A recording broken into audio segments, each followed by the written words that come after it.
everybody, Gina Mizell here alongside Danny Moran. We are in Corvallis on Tuesday, where Oregon State is preparing for the Civil War against the Ducks on Saturday afternoon at Reser Stadium. We got to talk to offensive players and coaches today, and we got a lot of different guys with a lot of different perspectives, but of course a happier mood this week after a breakout performance for the offense against Arizona. 42 points, 5 touchdown passes for Marcus McMaryion, and it seems like something's finally clicked for this unit. Yeah, I think we both had the same observation today watching the little bit of practice that we get to view, and that Marcus McMaryion, this is the best he's looked.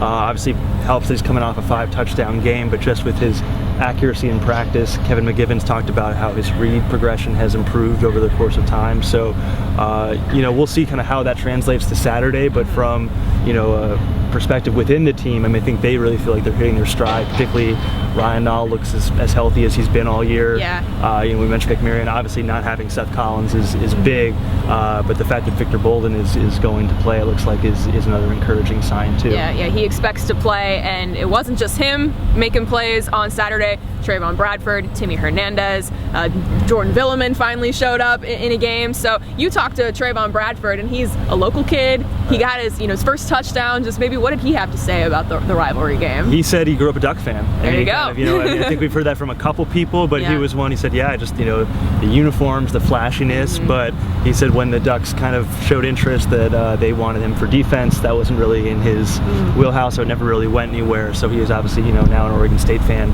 as are all of his family too. And on his touchdown that he scored, that was because Bolden was out. So I think the encouraging sign for them is when pieces like that, when Bolden went out, or when Collins went out, Villeman stepped up.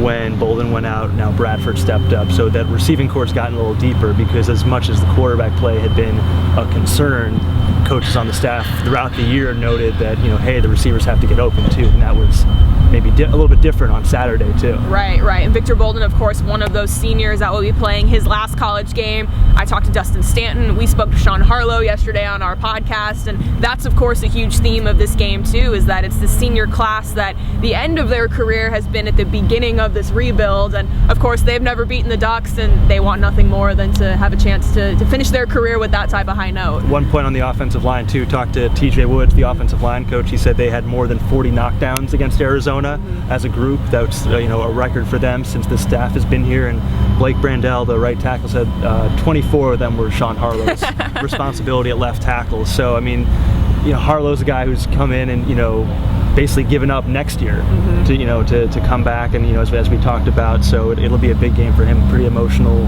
I guess, senior week for these guys. Yeah, absolutely. Well, we will be back here on Wednesday. Defensive players and coaches will be available. They will explain to us how they're going to stop Justin Herbert and this Oregon offense. So until then, keep reading our stuff on OregonLive.com and in the Oregonian every single day. This is Danny Moran. I am Gina Mizell. We will catch you next time from Corvallis.